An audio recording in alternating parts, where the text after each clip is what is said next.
What's going on, guys? Today I'm going to do my top 11 through 20 records of 2022.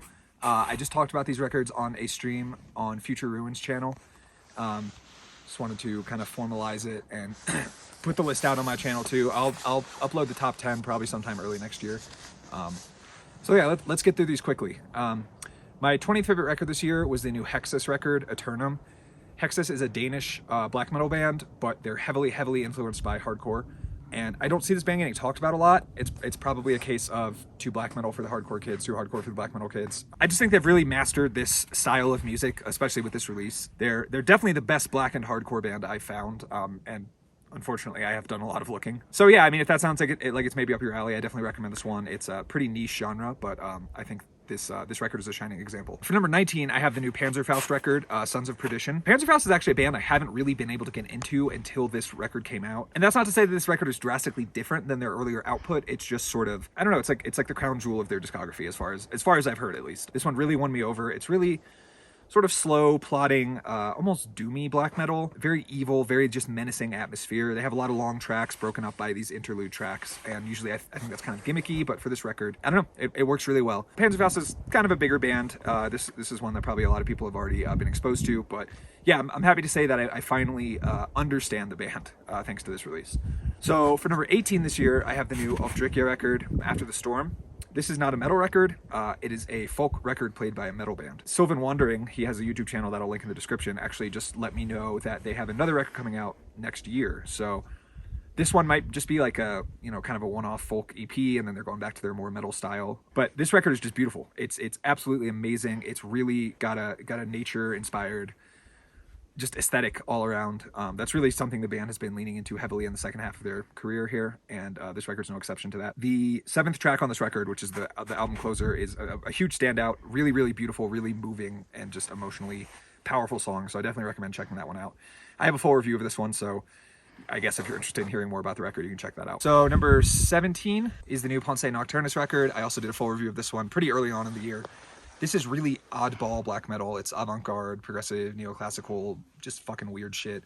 A lot of non-traditional metal instrumentation and just a really like gritty, grimy, urban 1880s atmosphere. So it's not everyone's cup of tea at all. I know people who have checked this record out on my suggestion and just not liked it at all, and that's fine. I totally get that because it's very weird, very challenging thing to get into. But I love it. They really have a very unique sound as far as black metal goes.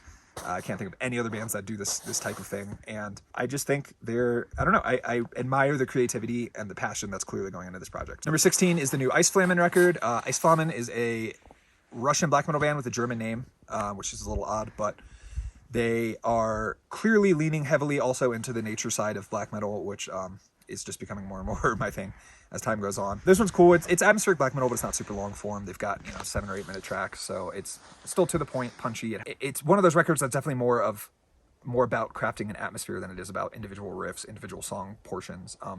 It's just a very immersive album overall. It's not one where I could recommend a specific track from it, but overall it's an incredible record. It's one I listened to a lot, especially while hiking this year. Yeah, so that's number 16. Number 15 is the new Wędrujacy Wiatr. That's a mouthful. They're a Polish band. I can't even begin to pronounce the album name, so I'll just write it in the description for the video here. But Wędrujacy Wiatr is a heavily atmospheric black metal band from Poland. Lyrical topics are stuff like night, nature, and then like Polish legends. So that should give you an idea what you're in for. It's not like evil or aggressive black metal. It's very almost peaceful. There's certainly strictly black metal portions, but it's really heavily ambient almost. It's not an ambient record, but there's just an ambience to this record that's definitely intentionally crafted and definitely trying to evoke like, Polish nature. This record is like 70 minutes long. It's not one you can just sit down and throw on in the background. You really owe it your full attention, but if you do sit down and engage with it fully, I think you'll get a lot out of it. It's a really beautiful record, and yeah, I'm happy that I've been introduced to this band because their whole discography is great, and the main guy in the band has a bunch of other projects that are also equally good. So really just opened up a world of Polish black metal for me. Okay, so number 14 is a real latecomer to the 2022 year-end list, and it's the new Mistherming record, which came out like 2 weeks ago. The record's called Hamri, and Mistherming is an Icelandic black metal band. After Svartadaldi broke up a couple years ago, the drummer of that project switched over to Misþyrming. Mistherming is a very confrontational band. It's really got that like rebellious 90s black metal spirit. It's just like I said, confrontational. It's really aggressive. You know, there's atmosphere on this record. A lot of the Icelandic black metal scene has like a very heavy, sort of dark atmosphere to them. You know, a lot of it kind of could fall into the category of atmospheric black metal, I guess is what I'm trying to say. This record's not really an exception, but it does lean more towards the kind of like traditional metal inspired side of black metal. And, you know, I like it every now and again. Like it's great to like get out of the world of atmospheric black metal and just hear some fucking killer riffs and some aggressive drumming and vocals. And this record has that in droves. So, yeah, I spent a lot of time listening to this one in the past 2 weeks, so it definitely made the cut, and I'm confident about its place on this list.